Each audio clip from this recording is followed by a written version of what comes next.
Oh yeah! I like your wang bar, dude. Wow, look at how ornate this is. Ooh, nice.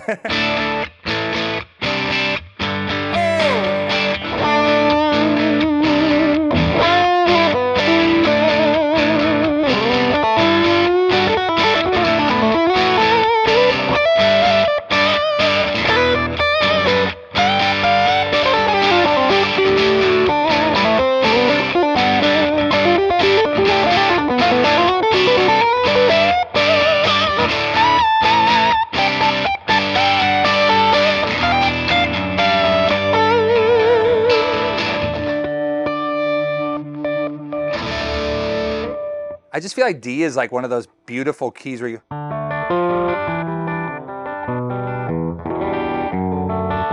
The nicest like droning note to have. You can have your E going on.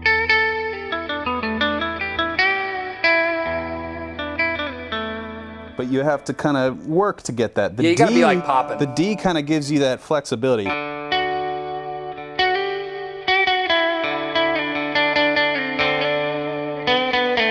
D, I feel like, is the people's key, especially like songwriting wise. A lot of different sparks that come from different keys and different parts of the guitar that you find during different phases 100% of your guitar playing life.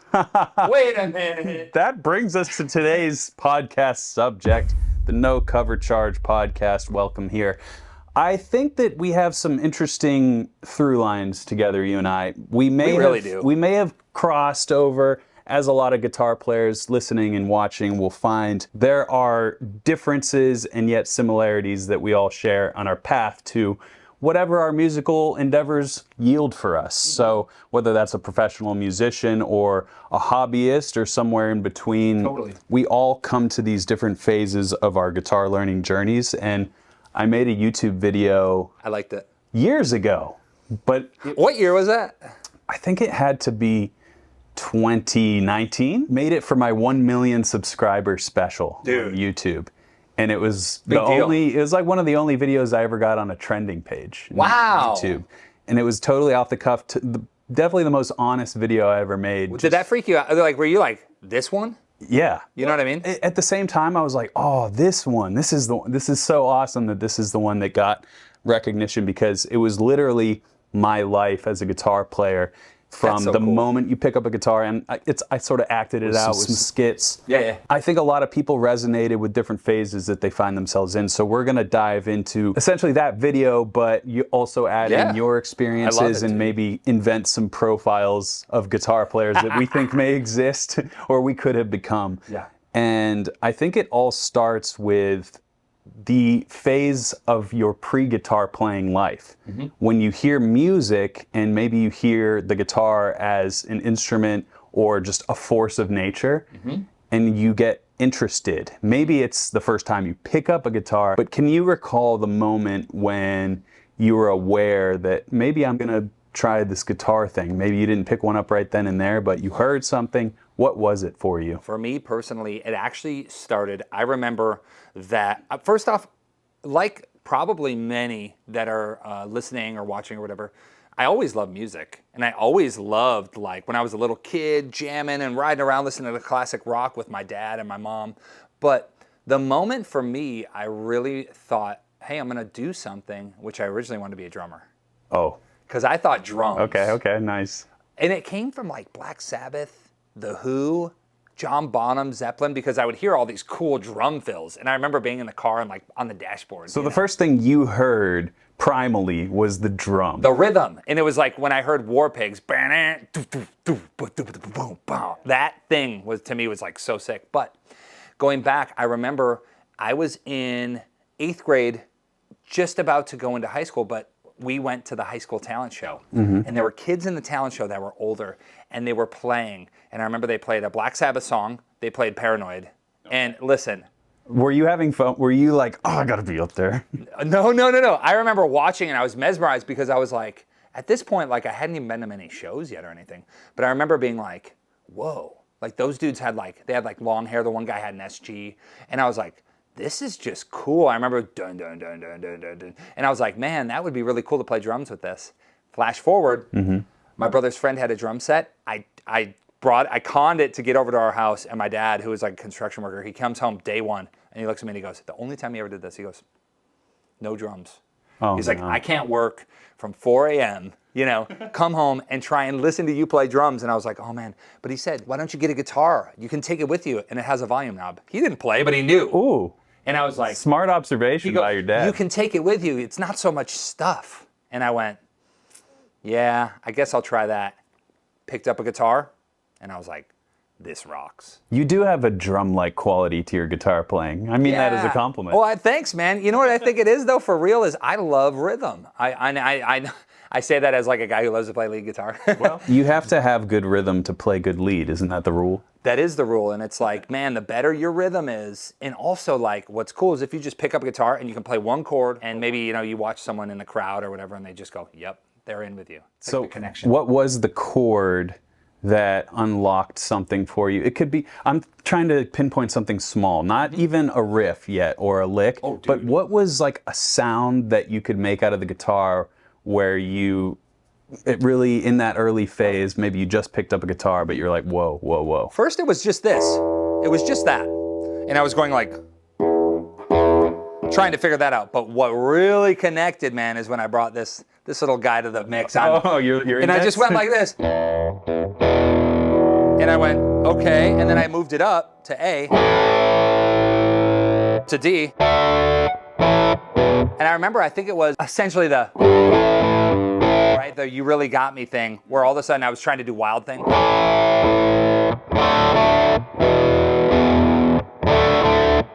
That was the connection. And it was like, I can make music, and I'm only using that one finger. That's where it all started for me, dude. Open strings are what did it for me, because I knew you were supposed to play a power chord with just 2 strings. Yes. So I was awesome at...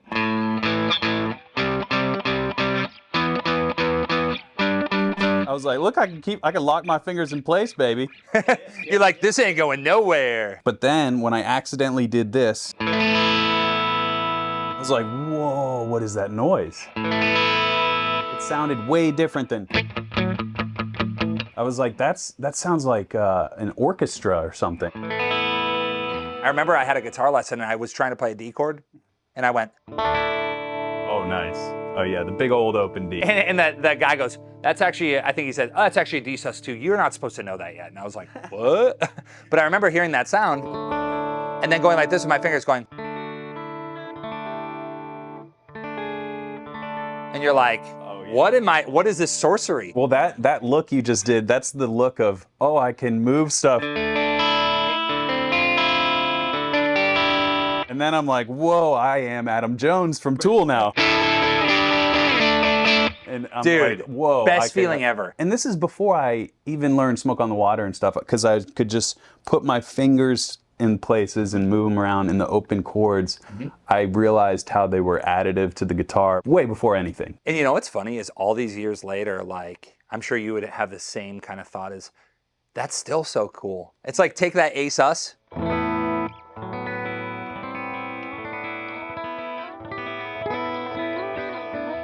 And it makes sense because one of my biggest influences is Incubus. Oh, and they many have killer riffs. Mike Einzinger's.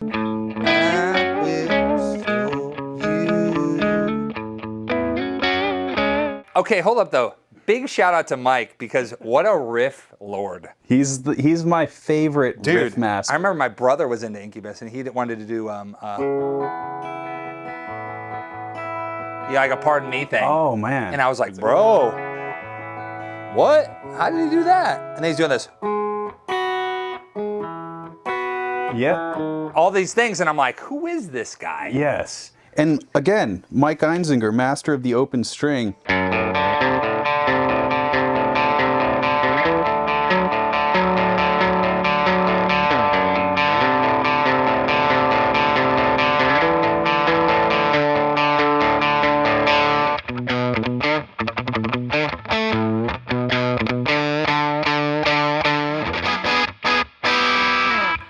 Public call out, dude. Well, I want Mike on the pod, dude. Mike Einziger, please come on this show.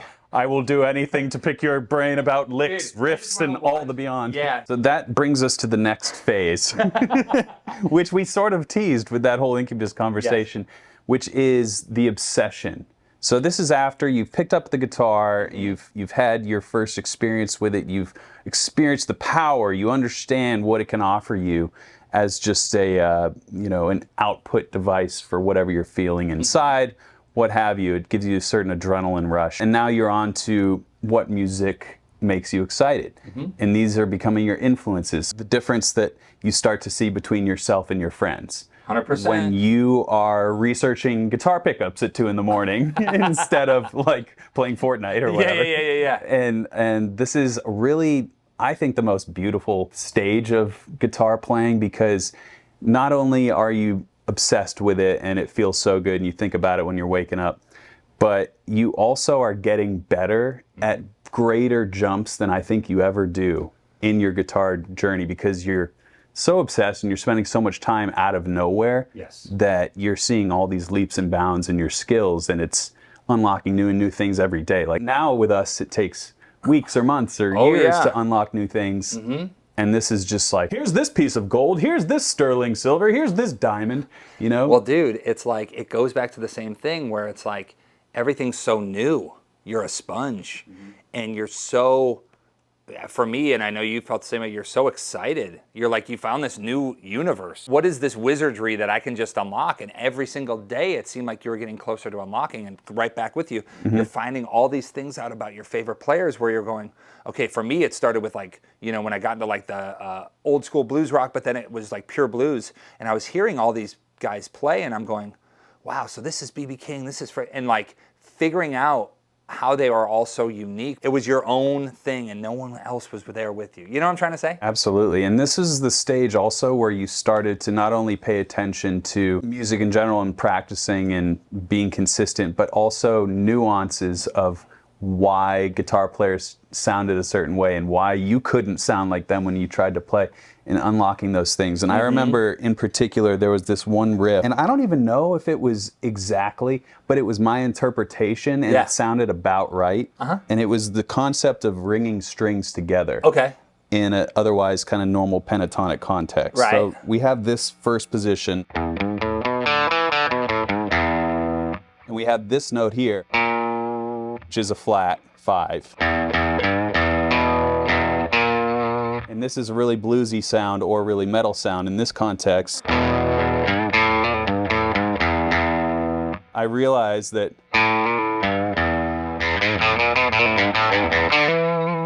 I just remember listening to solos with that critical ear, even though, I would end up at a music school. It was a very analytical approach to it. Oh yeah, dude. And I don't know if you had the same thing. I did. And also, like, going along with what you were just saying, it's like I started to differentiate where people were playing certain things on the neck. Oh, really? And it was like, if Stevie played an Albert King riff, right? And G, and he went,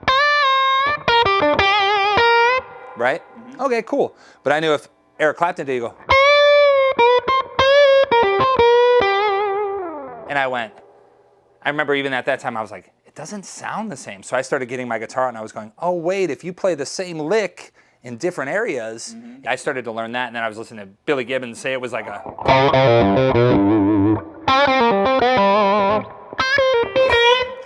I was learning how, like we were talking about earlier, where you play certain things on the neck. It was almost like the guitar was like opening itself up to me. Was there a lick that you remember nailing? First big one was when I was doing, it's very simple, but Eric Clapton on Crossroads, right? So well, in his solo, he has this great solo, that little,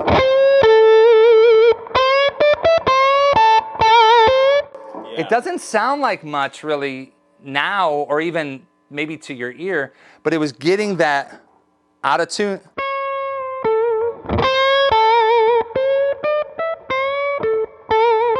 I remember though playing that along with the record, and it was like, that was when I was like, boom, man. There was a Joe Satriani one. Yo, I remember that was a Hendrix thing too.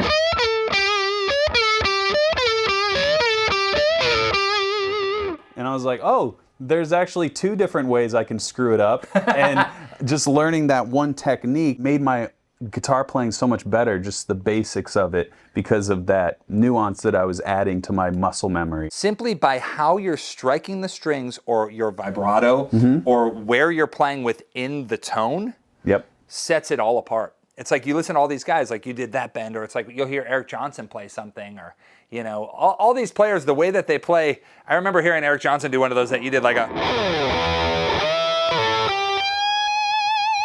And I went, what was that? But it was that simple.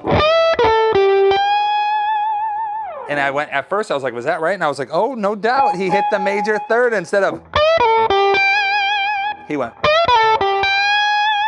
But also the way that almost activated that note before the beat, and due to the overtones and maybe the neck pickup of how he's playing it, the delivery, it's like it blooms out from underneath those first couple notes, and it's like, what are you doing? Whoa! You know, it's a statement, a conversational piece. Yeah, dude, and I think genre, regardless of genre, whether you're, you know, heavy blues, country, jazz, whatever, that's the thing that us guitar players, we pick up on and we go, you know, it keeps you going down that rabbit hole. And as you continue down the rabbit hole, you reach an end. You might reach a dead end, and that's horrifying, because then you got to turn around. It's like really like, tight. No, back it up. I call this phase the plateau phase. And oh, buddy. It should be mentioned that all these phases are interchangeable. We're not necessarily going in chronological order at this point. So the plateau phase, it can happen around now because it's all been smooth sailing, baby. We've been rocking and rolling, picking just up new skills. Just when you least expect it. Yeah. Just when you least expect it, you sit down and your guitar, you know, it starts off like... You sound great, and then the next day you pick up your guitar, and you're just like... Oh no, I gotta tune up. I'm tuning up now, tuning. And you're like, what the hell? What happened? And this is a weird phenomenon, and I'm over-embellishing or exaggerating the feeling, but sometimes you pick up the guitar and it's just not quite sounding right. And maybe this doesn't happen for the masters of masters like you, man. Like you play every day, but going up in life, you reach these points, whether it's a feeling of I can't really come up with anything new, or it's like a physical, I'm just not feeling playing right now, I want to do something else. There are so many different things that can prevent us from getting better, that are on like the mental side of picking up the guitar and getting inspiration. So what are some plateaus that you've found along your guitar life? Oh my goodness. You have to, first off, understand that you are having this moment of like, you know, essentially guitar writer's block where you're like, nothing's coming out right. It is just a phase. I believe that plateaus are, is this the right way to say it? It's a bad mental condition for us guitar players, because you get in your own mind about, like, I remember having it, one of the first ones was I had this plateau about guitar tone. And I remember going, I could hit anything, bro. I could hit. And in my mind, I would say, oh, like, it just sounds weak. Yeah, this sounds weak, or man, why do I sound like this? And it wasn't even about what I was playing. It was anything that I played, I instantly hated. Yeah. And it was like, I would play a lead and I just, in my head, I was just like, I'm horrible. I suck. And it was this weird thing because I felt like I was starting to forget about the excitement of what I was doing, and I was kind of almost like trying to overstep my bounds. One of the things I think when you're playing guitar, you have to be realistic. Like you said, there's so many levels of growth that once you start to hit these plateaus where you're like, man, you know, I don't know where to take it from here, that's when you have to push even harder. And the one thing I'll say that helped me break out of plateaus, even to this day, you know, it's never going to go away. Yeah, this is a constant phase. Yeah, this that we find ourselves in. Just remember, you'll always have these feelings. Right. When you have a guitar and you pick it up and you start rehashing licks, you start playing, you're doing your blues thing, you're doing your rock thing, your shred thing. What's happening there is, it's awesome. You're kind of reciting the vocabulary you already know, which, don't get me wrong, that feels real good. But if you do that, then let's say you put your guitar down, or you say, all right, cool, that's that. You hop on your phone or whatever, you get a distraction. Did you really practice? did you really do anything that is going to promote any sort of growth in your playing? And one of the big things I like to do still to this day is when I pick up a guitar, I'm not going to sit there and go, all right, let me, Let me break it back down. let me break it down, baby. What I'll do is I'll sit there and I'll go, how do I, let's say it's like a thing where I'm like, what if I want to play this? How do I do that all over the neck? You know what I mean? Oh, wait a minute. Hold up. Wow. Just right now, I went, I've never played that. So you go, that's cool. But if I do it down here, I get that little bar across. Yeah. Oh, sorry.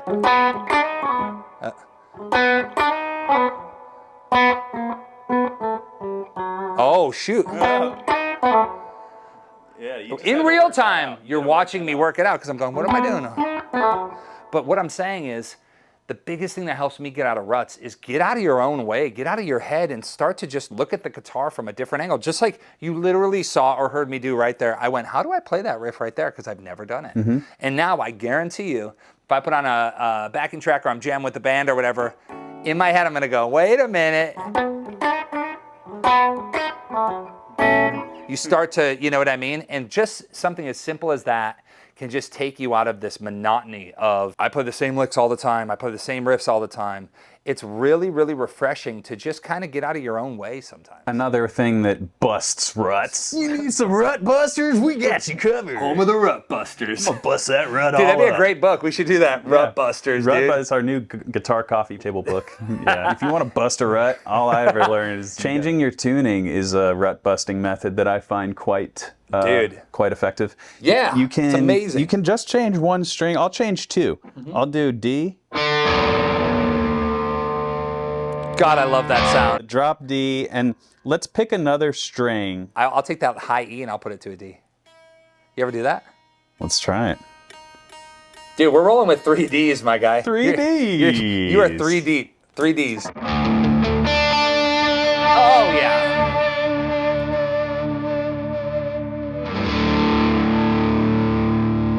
And isn't that the default thing to go with the root? So let's see, the next thing I like to do when I change my tuning after you go with the obligatory where's the home chord is find chord shapes. Oh, you're sick. Yeah, I like it. So let's see if we can find a chord shape in this tuning.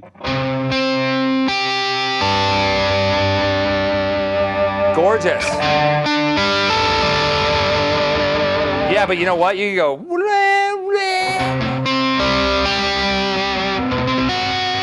And then change that, yeah. Oh.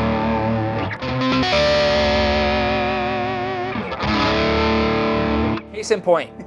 Literally, Just having a good time. I'm watching you. My lips are watering because I'm going, oh my gosh, those chords, like when you start to alter tunings, you start to hear maybe certain sounds or certain vibes, but in a completely different way. Right. Like what you just did there, this like ethereal, gorgeous chord interplay. It's like, that'll bust your rut, dude. Yeah, because it gets you out of your tendencies, and that's what a new tuning will do for you. Sometimes that can be fabricated, I should say, with a new piece of gear. You think you need a new guitar, a new pedal, a new amp to be inspired.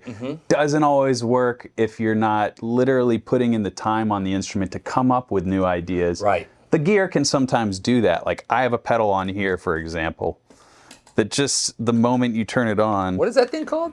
The Zelza. Zelza. Okay, but also, yeah, that puts you in a vibe, bro. Well, it's literally a vibe. That's a vibe, dude. I think, though, not to go off tangent like I'm going to, but new pieces of gear are some of the coolest, most inspiring moments when you first plug it in and you go, what? Especially a pedal. Or like, you're lusting over that guitar. That guitar, and you're like, what does it do? What's it gonna sound like? And you hit your old familiar lick and you go, it is, but it's different. We're getting pretty good at podcasting together because the next phase is the gas phase. Oh, here we go. This is gear acquisition syndrome, gas. We all go through one form of it or another, some to great excess, some to debilitating excess where you're not actually buying anything, but you're suffering under these many options. You're literally just, that's the most lonely version. You're suffocating under gain action. And like reverb and like, you know, and you're just like, someday. If you have a bookmarks folder that is, you know, sorted by different modulation and ambience and distortion pedals, then you may have a problem. Yeah. You may be in the right place. Rut-busters hotline, dude. What was your first piece of gear that, and we'll bypass some of the nostalgic stuff, like obviously we all had Line 6, we had our starter guitars. I think of Crate, I think of Peavey, I think of Line 6, I think of Washburn, I think of that Squier, Epiphone. But what really set it off for me, first off, because I was such a nut, was getting the shape of a Strat. Oh, having okay. that shape and going, well, this is like what the guys use, right? So that was like the first bit. I remember I had a Crate amp with a Washburn guitar, but I was like, man. And I remember getting the TS9, and I put that in there, and I had it on the like distortion channel already, and then I put the TS9 on. Okay. And I went, good God. The gain is blooming. It was as if like the seas opened up. After that, it started to go in a different way. It was like, okay, well, all my heroes use tube amps. So I got a Fender Blues Junior. Yes. And then it was like, now I'm a tube guy. So what you're describing here is the underlying element of gear acquisition syndrome that is healthy, in my opinion, which is the passion for those who used it before you, sounding like them. Right. You're not seeking out this gear just to be like, I have a $400 distortion pedal, so Right. check this out. It's because, well, this person used a green overdrive pedal, so I'm gonna get inspired by that. So that's what leads you down that path. It just happens to cost money. So you do anything you can to earn that cash, and that could be playing gigs or what have you. I remember my first piece of gear, just in general, that really changed my guitar playing. Tell me. I'm gonna tell you right now. You want to know, boy? You wanna know?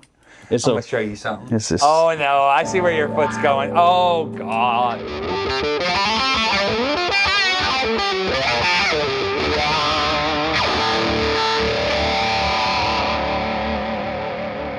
Bro, there's something really special when you click a wah pedal on for the first time. Right. And you go, I'm here, but also I'm down there. Yeah. And it's just like there's this gorgeous thing. And I remember that feeling because when I just got a little tear in my eye watching you do that because I'm like, dude, that's so great. The wah sound, just even being able to go. Absolutely. Like, my dad thought I could play Voodoo Child when I was like, I need a wah pedal. Yeah. I just need it. And we're in the guitar store, and he's like, why do you need this? It was like $80 probably. Cry baby. And I'm like, look, I can already check it out. Dad, I'm doing it. And the hair on the back of his neck stood up, I'm sure of it. And he's like, yeah, you actually should try that. And then way later I learned that way later. So Timeless. it was just a new moment for me, a new sonic landscape. Just like when we were talking about the A chord that we discovered, it was a new sound for me. Just happened to be something that you got to buy, but this is a hobby, this is a trade. You got to buy tools to 100%, operate man. in this world. So I approached gear always from how can I use it, not I need this because it'll make me sound better or something. Well, now we're like the little purity over here. If you talk about the dark side, I'm definitely not being a revisionist historian and telling how it things. yeah. I'm definitely a saint when it comes to gear. I don't buy anything I don't need. bro. But think about the other side when you start. Like I've done it a million times, where all of a sudden you're like, "Ooh, Octavia, it's only $888." Yeah. And you're like, Must be good. yeah, and you're like, dude, this is exactly what I need because once I have this, I'm gonna sound like this. I remember the first time I got a Marshall, I worked my butt off and I got a JTM 45 and it was all messed up and it wasn't an old one or anything. But I remember going, I looked at it and I went, now I'm gonna sound like Hendrix or AC. This is like the amp, in my mind. Yep. And I remember I was in my bedroom and I plugged it in and it was pretty loud already and it literally, I went, and it was like that kind of tone. And I was like, that doesn't sound like, what the heck? And then I was like, how is this gonna work? And then someone goes, dude, you got to turn it all the way up to get the sound. And I'm like 16, and I'm like, I go in front of it, and it's like the Back to the Future. I went, I literally flew through the wall, bro. There's like a body shape in the wall. Little Jared, dude, in the wall with no ears anymore, because I remember, and I remember I distinctly, no one was home, and I went in there, and I turned it up, and I faced it towards like the wall, and I went, wow. And I was like, dang. But it almost like a gunshot going off. It was so loud. So I realized right then and there, with a lot of gear, you have to beware of what in your mind you think you're getting out of it compared to what really happens, because it's like, dude, anyone that, people will hit me up, they'll go, Jared, dude, I just bought this killer 100-watt plexi. And I'm like, sick. Where are you gonna play it? Like, if you don't plan on like having like a power aux box, whatever, which it's didn't like, exist in most of the time we're talking about. We couldn't go to our parents and be like, hey, so I need the aux box. Mom, it's like $2,000. Yeah. It's an attenuator, and I'm 16. I'm 16. Going through disappointment and frustration that's caused by your own doing, I think is a really important growth, It's healthy. Opportunity as a person. Yes, it is, So brother. you got to invent problems and get out of them and find ways to be stronger. But gear can sometimes do that for you. It's rewarding, and the gear giveth, the gear taketh away. Whew, that'd be a good shirt right there. Ultimately, we have it coming down to practice, and I feel like this next phase is what leads people into careers, which is the phase of, this is my livelihood, this is what I want to do, I'm going to practice multiple hours a day. Well, what's funny is, like, I really got into guitar when I was like 15. For me, by the time I was 16, I was obsessed. And I didn't even think of it, what I was doing, but all of a sudden I remember it was the year in between freshman year and sophomore year, the summer, I was playing guitar at that time 5, 6, 7 hours a day. And it wasn't like I was tracking it. All of a sudden it was just like, I remember like my mom coming in and being like, hey, you should like go outside. And I'm like, what? Why? And I'm in there, and I am outside in my brain. Yeah, and I'm like, I'm at live at Pompeii with Pink Floyd. What are you talking about? So that's when it started, and then I realized that this, like, the obsession was real. And boy, it just kept going up. Then I had a guitar. I remember wake up early before school, and I get all my scales out of the way. Right. And then and my chords and like, whatever I was trying to work on, so I could get my theory out of the way. And then I'd bring the guitar to school during study hall and our home. We had like home class. It was like third period. Right. We had like 30 minutes to chill or work on homework. Dude, I'd be in the back there going, just jamming in the back. Teachers were cool with it? Teachers were cool with it because I think they saw, they're like, this guy is really into guitar. And then it got to the point where, like, I remember my Spanish teacher, she was like, oh, well, if you're going to bring your guitar, you got to play us a song. Oh, Spanish teacher was down with it. Yeah, so all of a sudden I'm in there and I'm going like, Nice. And it just snowballed like that. And before I know it, I was playing guitar like all day, every day. My mom goes, hey, there's a school called Berklee. You could go to a summer camp there. This was in between junior and senior year. Right. And it was a 5-day program. And I was like, I would love to. So I go there, and the last day I was there, they said, hey, you should try out for one of our scholarships. Yeah. Like a partial scholarship to go to Berklee. And I'm like, yeah, okay. But I went in there, and they were like, just play us something. And I remember I played. Yeah. Nice. But I was doing all my jazzy stuff. I could come. I could come to this esteemed establishment. I could be here. Pick me. No. And then I got a note in the mail, and they're like, hey, congrats. Like, you get like $10,000 off per semester. $10 million tuition. Off your $800,000 tuition. No. Yeah. It's a good deal. I was like, shoot. And then my parents were like, well, did you like it? I was like, I loved it. So that kind of set me up, that I was like, man, I'm going to go try this school. And although the school didn't work out for me at the time because I was a punk kid who wanted to play rock. Preferred to be on the stage than in the practice room. Yeah, well, after about 6 months at Berklee and the insane amount of talent there. Yeah. As far as like, not just guitars, but like there'd be these dudes playing trumpet and stuff. And I'm like, where am I and what's going on? Right. I was like, I just want to rock. I want to rip it like Stevie. So I got out of there. But with that being said, that gave me though all of the what's the right way to say it, like that work ethic. Yep.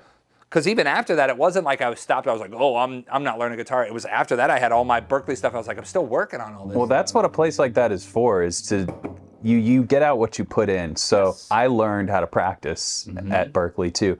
And it's just really a mindset and framing your time as this is valuable time. I don't get this back. Even understanding that at a younger age, which is lost on all of us. Yes. And so just a natural phase of life. It's really sick to be young, I promise.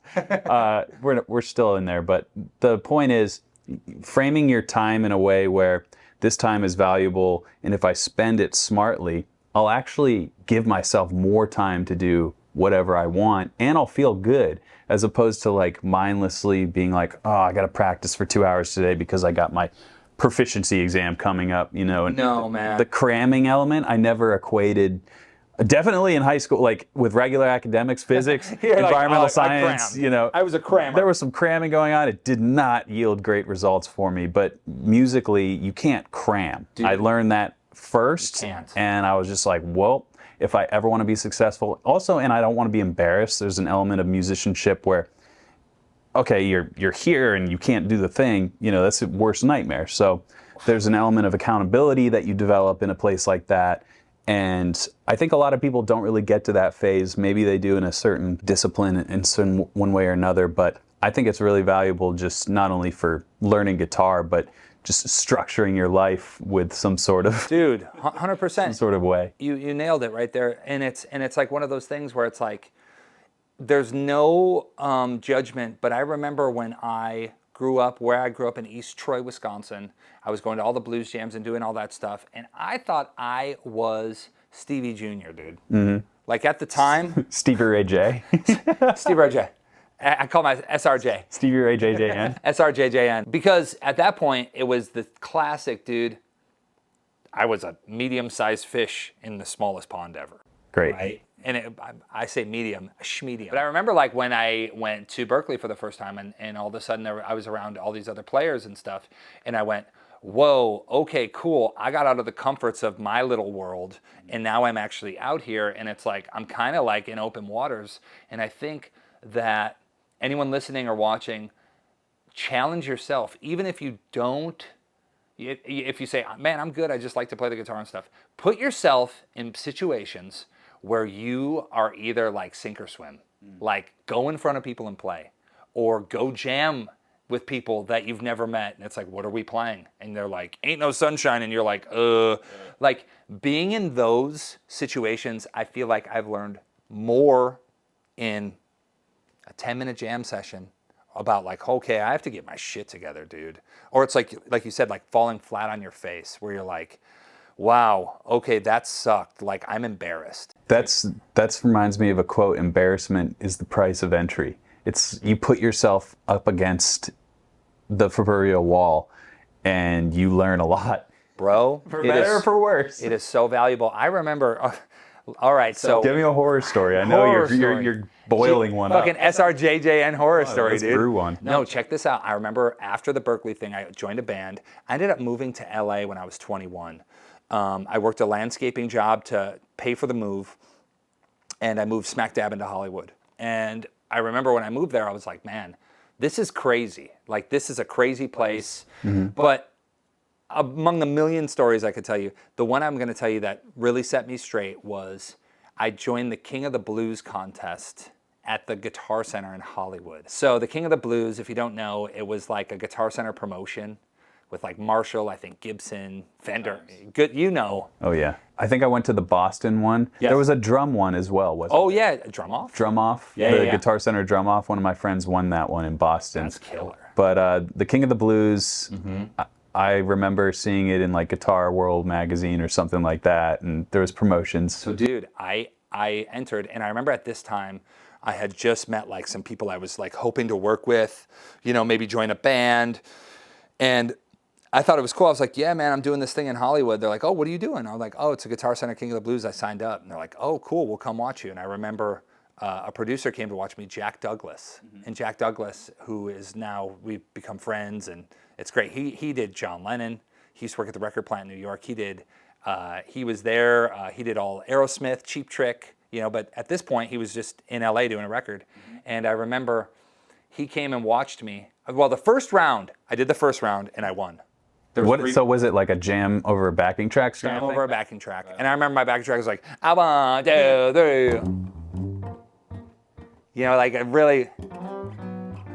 really just basic backing track. So the first round I won, and then I had to go for a next round. That's when Jack and some of these other people came to see me play, right? And I remember there was a guy there. So at this point, I was 20 years old, and there was a guy there. You have to play over the same track. And I thought I did pretty good. Like, I felt good after it. Right. But there was a guy there that went last, and I remember, dude, he put on, like, let me turn on all these overdrives. I remember he went like this. He was like...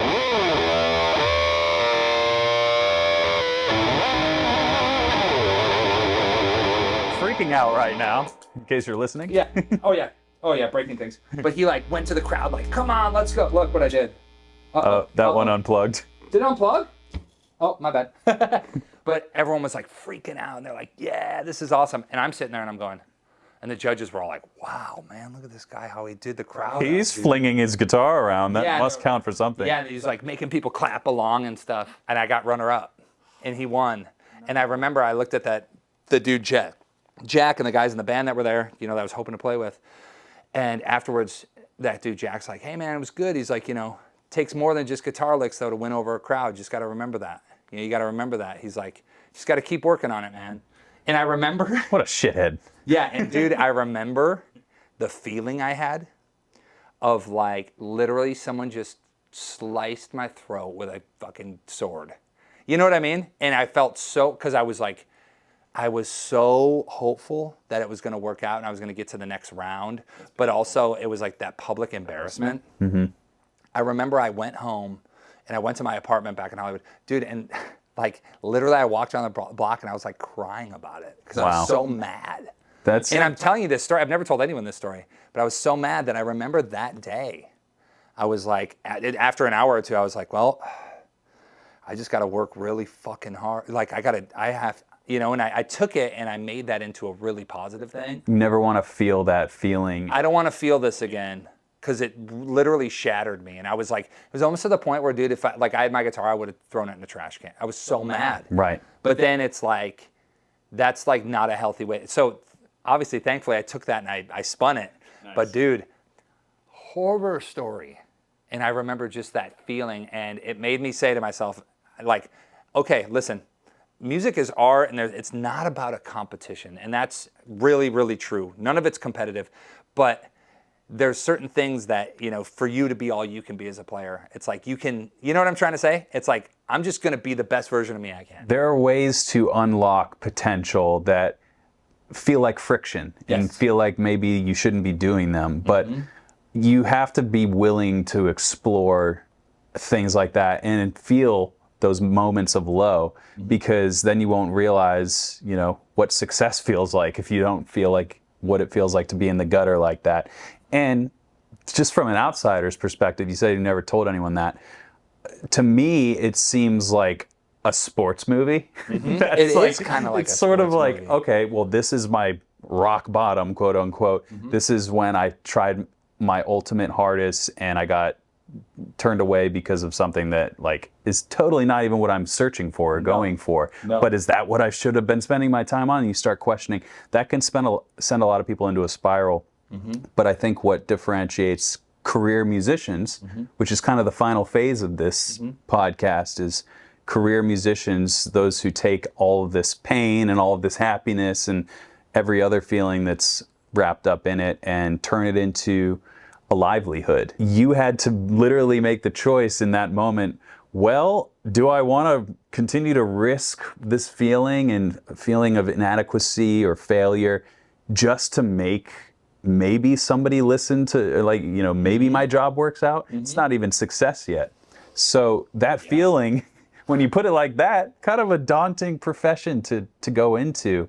And that sort of translates to many areas of the music industry, whether it's film scoring or engineering or session musician, live touring musician, content creation. 100%. There's these through lines that we all share of hardship, and the thing that makes us passionate about music is the thing that propels us beyond where most people stop. I remember even in that moment, you're like, I can't go home. Like, that's the way I felt. Like, I can't leave it like this. Yeah. You know what I mean? Yeah, Like, yeah.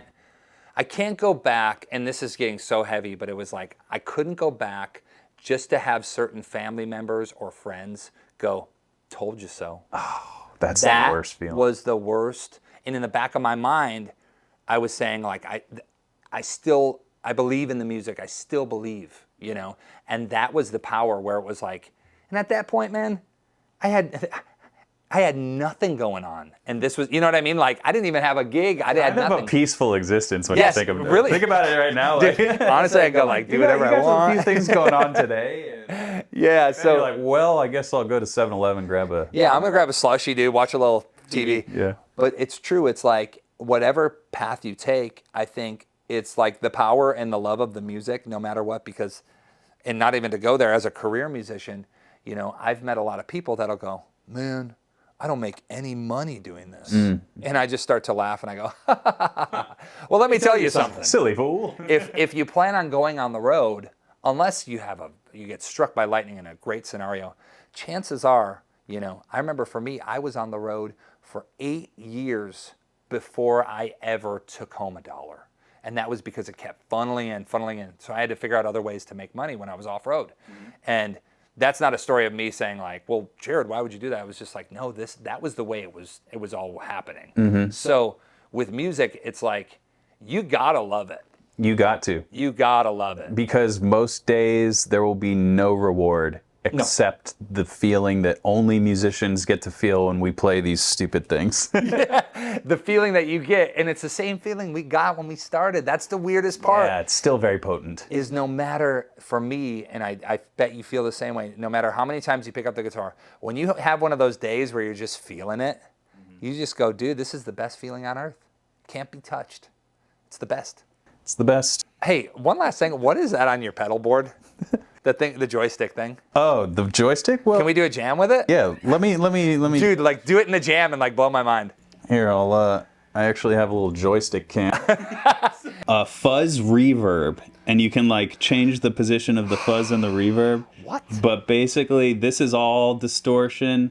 This is distortion and max reverb. Who makes that? Walrus? Walrus Audio. Holy But smokes. This is just the out of the box sound.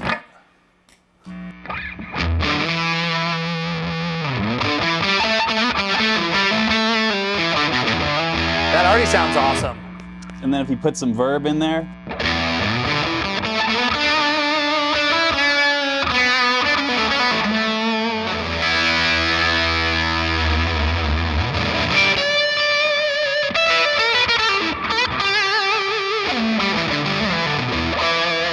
Dude, that sounds sick. Yeah, it's so awesome.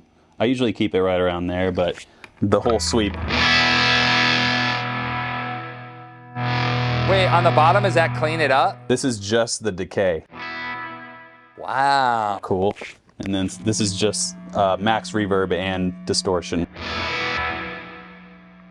Just distortion. And then kind of nothing. Oh, that is so funky. But just a little bit of that decay is. That's so sick, dude. Hey, how about, are you going to use it? Oh, yeah, you're going to let me try it? Come on, boy. Try that thing out, man. Dude, yet again, I'm going to start having to bring a bib over here because every time you click a little petty on, dude, I'm starting to drool.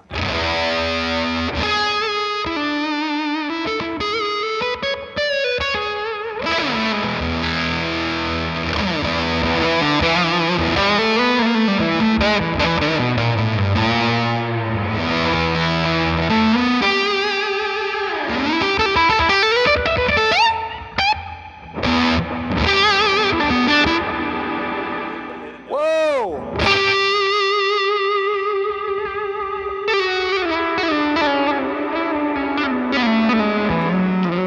That pedal is so cool. Wow. Borrow it anytime. What is it called? Just sign it out. Just sign it out in the ledger. Library. Make sure to stamp the date.